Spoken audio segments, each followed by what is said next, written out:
Uh-oh, what's going on, everyone? Today's the 15th of January, 2024. We got another case of a Ponzi scheme. Yeah, look at that man over there to the left.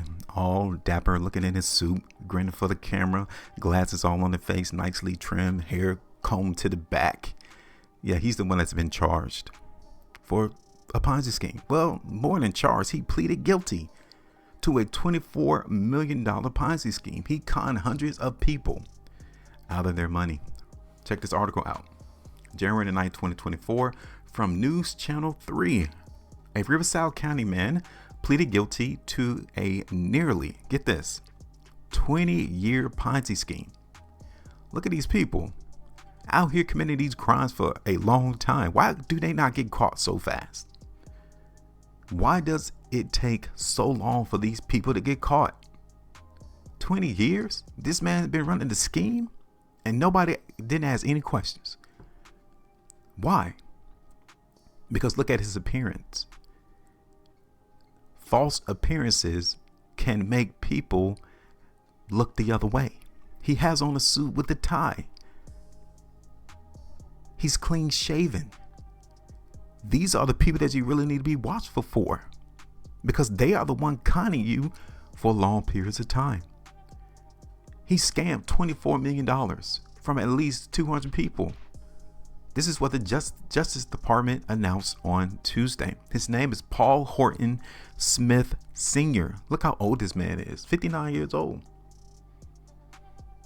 20-year Ponzi scheme, 59. So this man started this Ponzi scheme when he was 39 years old, in or around that age. 39.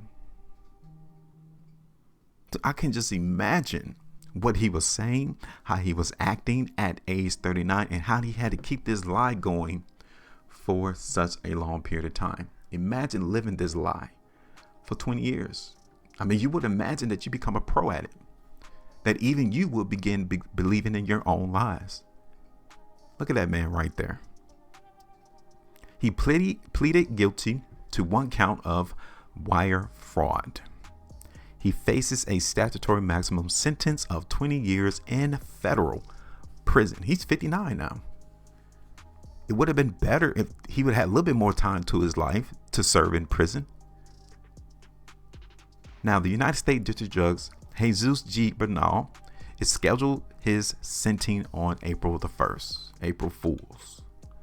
According to the agreement, the plea agreement, this man operated Riverside-based companies, not just one company. He had three: North Star Communications, Planning Services, and eGate. Now, from July 2000 to May 2020, this man obtained money from investors. But look at his skills. Look at what he did. He solicited individuals who were often elderly or retired. The people that he targeted were old people. And look at them. You think these old people trusted him? Trust is a moral capital. You just don't give that to everybody. Even people in three-piece suits, even people who are clean shaven, don't trust everybody, especially when it comes to your own cash. Now, he targeted these elderly people to invest in something that he called North Star. Some of the investors previously were planning service and clients as well. He communicated with the victim regarding North Star either in person, over the telephone, via email, text message. Like, he was always in constant contact with these people, trying to get the money from them. He falsely told the people, the elderly people, that North Star was an annuity or an investment like an annuity. He also falsely told other investors that North Star invested in real estate or followed the stock market. Like, this man was all over the place. Anything to where he can get his hands on the cash is what this North Star business was all about. Now, an annuity, for those who don't know, is a financial product that provides a stream of payments to an individual. Pretty much an investment strategy, like a retirement strategy. That's what it usually is.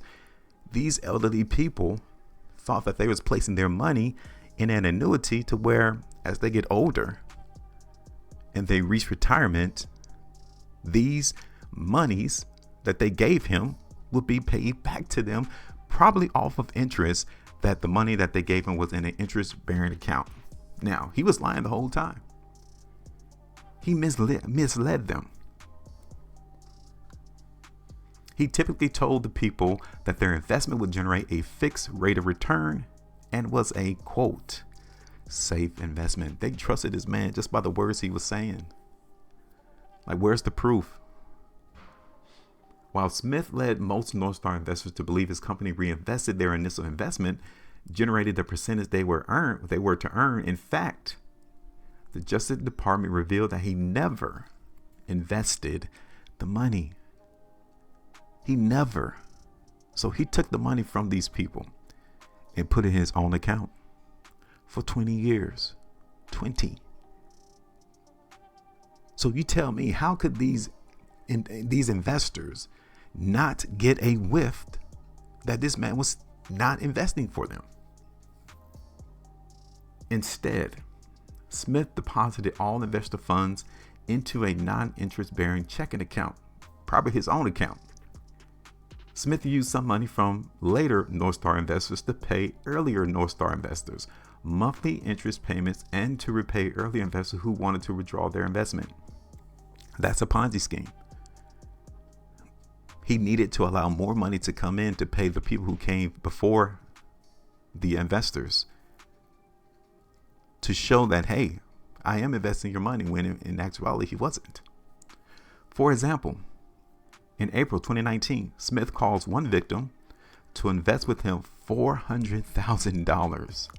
Get that. Somebody trusted this man so much that they gave him $400,000. Life insurance proceeds after the victim's spouse had died. They took the money from the life insurance policy of their dead spouse and gave to him. What would make an individual do such a thing? Because they trusted him. Don't give your trust to just any old body, especially $400,000. Like, you couldn't give him a chunk of that, like give him a 50,000, 25 grand to see how he does first with it. You gave him the whole lump sum. The victim wrote a personal check for that amount, and the check was deposited into a bank account in Riverside, which then was electronically transferred to the bank's Alabama headquarters for processing. Smith promised the victim he would invest the $400,000 in a safe investment with a 5% rate of return. At least he didn't say 30%. You got other people out here running these Ponzi schemes, running for 30, 40, 50% guaranteed. He said 5% rate of return. But then he never invested the money. Instead, he transferred the funds to pay other victims of his Ponzi scheme. In an attempt to conceal his criminal activity.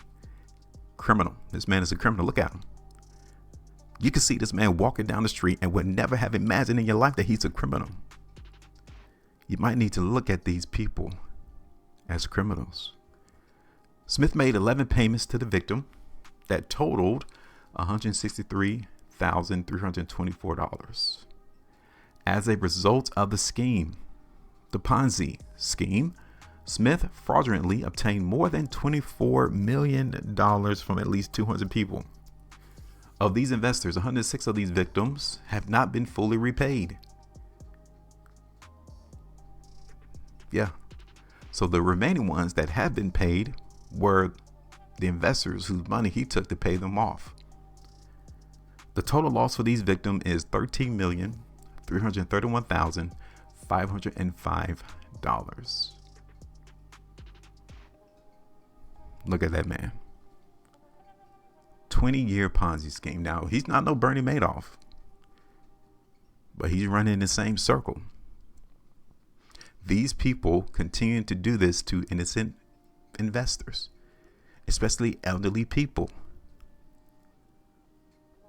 they take your money by deception. They act like they have your best interest. They act like they know what they're doing within the business. And they try to keep the scheme going as long as possible. These people have mental issues. Look at how you think he doesn't have mental issues. But for you to run a Ponzi scheme for 20 years, and for you to dupe 200 investors, for you to grab money from investors whose spouses have recently been deleted, and take all of their money and don't even invest it for them, and you're telling them that you are some different type of person. And these people are all over the place. Keep your eyes open. Make sure you maintain the profitability. And as always, trade different.